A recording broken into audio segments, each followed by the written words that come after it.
इत्तलात व नशरियात अताउल्लाह तारड़ ने कहा है कि ईरान की जानिब से इस्लामाबाद अमन मुज़ाकरात में वफ़द की शिरकत की बाज़ाब्ता तस्दीक ताहाल मौसूल नहीं हुई और वाज़ेह किया कि पाकिस्तान बतौर सालिस ईरानी क़यादत से मुसलसल राबते में है। वज़ीर इत्तलात ने अपने बयान में यह भी कहा कि सफारतकारी और मुकालमे का रास्ता अपनाया जा रहा है। ईरान और अमरीका के दरमियान जंग बंदी 22 अप्रैल सुबह 4:50 पर ख़त्म होगी।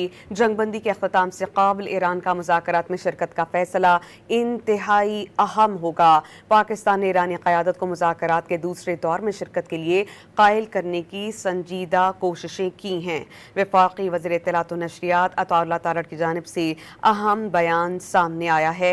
उन्होंने कहा है कि ईरान की जानिब से इस्लामाबाद में अमन मुज़ाकरात में वफ़द की शिरकत की बाज़ाब्ता तस्दीक ताहाल मौसूल नहीं हुई। उन्होंने ये भी वाज़ेह किया कि पाकिस्तान बतौर सालिस ईरानी क़यादत से मुसलसल राबते में है।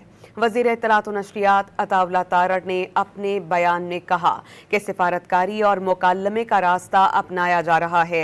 ईरान और अमरीका के दरमियान जंग बंदी 22 अप्रैल सुबह 4:50 पर ख़त्म होगी। जंग बंदी के अख्ताम से क़ाबिल ईरान का मुज़ाकरात में शिरकत का फैसला इंतहाई अहम होगा।